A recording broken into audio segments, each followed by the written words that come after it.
हरियाणा विधानसभा के deputy speaker Kishan Midda आज शक्तिपीठ माता मनसा देवी मंदिर में तीसरे नवरात्र के दिन दर्शन करने के लिए पहुंचे। उनके साथ उनके दोस्त और माता मनसा देवी मंदिर में दर्शन करने के उपरांत देशवासियों के लिए सुख समृद्धि की कामना भी की। पत्रकारों से बातचीत करते हुए कहा कि आज मां भगवती के दर्शन करने का सौभाग्य प्राप्त हुआ है। उन्होंने ये भी कहा कि हरियाणा के मुख्यमंत्री नायब सिंह सैनी नवरात्र के इस पावन पर्व पर लाडो लक्ष्मी योजना का शुभारंभ कर रहे हैं, जिससे सभी माताओं बहनों को विशेष रूप से लाभ मिलेगा। जीएसटी रिफॉर्म को लेकर भी कहा कि इसका लाभ आम जनता को मिल रहा है और आम जनता काफी खुश नजर आ रही है। देखिए, आज नवरात्रों के इस तीसरे दिन पर मेरी माँ भगवती के दर्शन करने का अवसर मिला।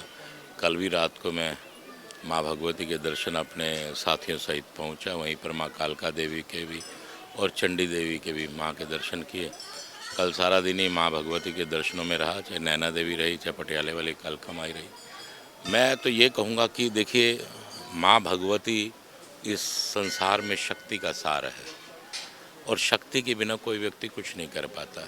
और मैं तो माँ भगवती से प्रार्थना करता हूँ कि माँ, जो हमारे देश के प्रधानमंत्री नरेंद्र मोदी जी का स्वप्न है 2047 में विकसित राष्ट्र बनाना, वो हम सबकी भी आज इच्छा बन चुकी है।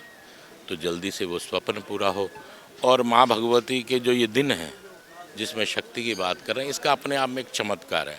क्योंकि आप देखेंगे कि इन दिनों में ऐसे लोगों को जो मांस मदिरा का सेवन करते हैं अपने आप बंद कर देते हैं। ये उस शक्ति के इन दिनों का चमत्कार है कि किसी को कुछ कहना नहीं पड़ता।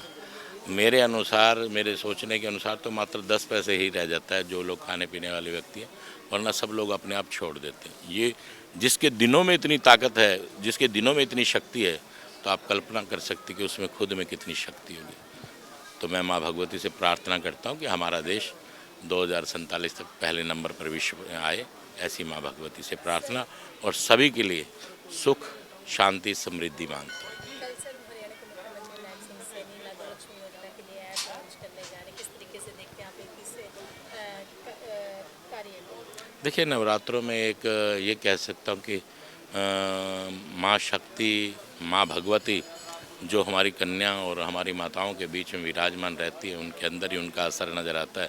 तो मैं ये कहूँगा कि अच्छी सोच, उसी दिन ही ये योजना शुरू हो रही है। तो ये शक्ति को ही, माँ भगवती को ही कहूँगा कि समर्पण की जा रही है ये बात। जीएसटी रिफॉर्म को लेकर क्या कुछ कहना? देखिए, आपके सामने किस प्रकार से जीएसटी के वो घटाए गए।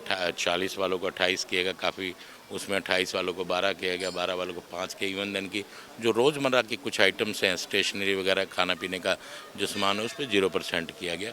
और मेरे ख्याल में ये पहली बार ऐसा हुआ कि सरकार ने श्रम टैक्सेस को कम किया। किसी की कहने की आवश्यकता नहीं पड़ी, श्रम टैक्सेस को कम किया।